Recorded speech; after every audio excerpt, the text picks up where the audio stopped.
Gearheads, welcome back to Gearhead for Life, and it's finally time for an update on the 93 Roadmaster 5.3 swap. Let's go. The 93 Roadmaster 5.3 swap. Say hi, Nick. Alright, we're back. It's been a while, it's been about a year, but we're finally getting back on it. And see, so update from the last video, the manifolds. That was the big thing we were talking about. We got the manifolds clocked, angled, and welded back on, and they turned out pretty good. Lots of clearance. That's what we did today. We just bolted them up to check the clearance. Everything looks good. So I get a better shot.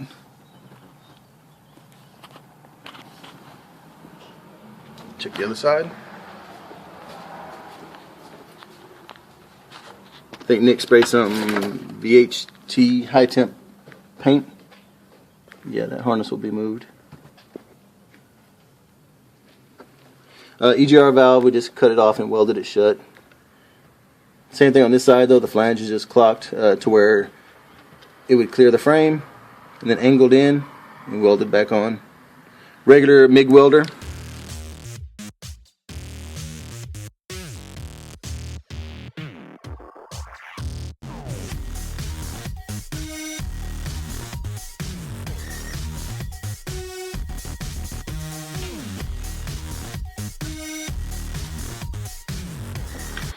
Also, the main things what we did today is we found out, I showed you the motor mounts in the last video. Let me show you a picture here. That mount there on the bottom is what we put on today. It's the what they call a 1-inch setback mount. Let's see if you can see that. You're not able to see a lot here. You can see the notch on the top of it. But these mounts, we had to install these today. They're motor mount adapter plates. These set the engine 1 inch further back than the previous plates that we had. We didn't realize those central mounting plates that were on before left the engine 1 inch too far forward, engine and transmission, so the drive shaft stuck out of the transmission 1 inch too far.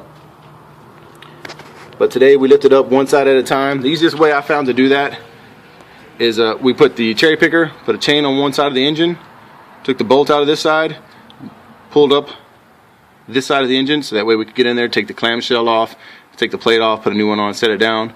Vice versa, when we put the bolt back in, go to the other side, put a bolt on the outer side, pick it up. So we just rock the engine over and change out the plate. Got the engine moved back 1 inch. Now the drive shaft looks good. Let's see if you can see.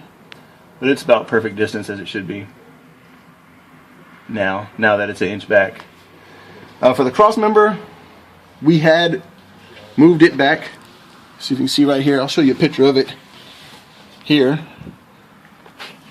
But we had cut it, slid it back 1 inch, and welded it back together on both sides. You can see there. So it had a little bit of room still in the slot here, but now that we've moved the engine back 1 inch, it's maxed out. So we're going to have to wallow out that hole, give it a little slack there. We're putting some pressure on that trans mount right now. Also today, the other big thing that we accomplished was the LS2 Cam. We got the LS2 Cam slipped in the front. LS2 cover's on there right now, but he's going to pull it back off, clean it, paint it. You'll notice the cam sensor's in the front now for the LS2 Cam gear. Since the LS2 Cam doesn't have the reluctor on the back of the cam for the regular LS1 style, 5.3 style cam sensor. So now it goes here, reads off of the cam gear. We'll also have to get the pigtail adapter to reach it up here. After that, we went and started putting in the LS6 Valve Springs to go with that cam. And we got all of them but the back 2 cylinders done, because the tool that I have, that I'm using, it's like an old small block Chevy style valve spring tool. The long one's like a pry bar and it hits up here. So I'm gonna go home and fabricate the little piece of metal you'll see on eBay to remove the valve springs so that we can reach the back 2 on both sides. The truck harness on this engine, so we're going to have to get the LS1 style injector pigtails and splice those into the harness.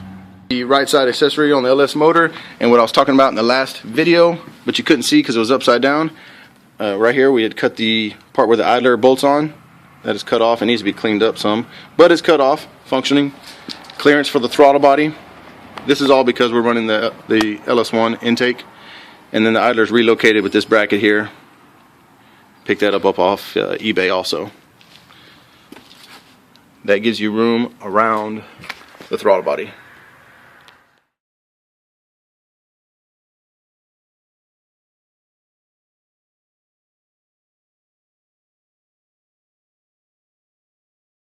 Alright, that's it. That's the update on the 5.3 93 Roadmaster swap. Y'all have a great weekend. Y'all have a great weekend, alright?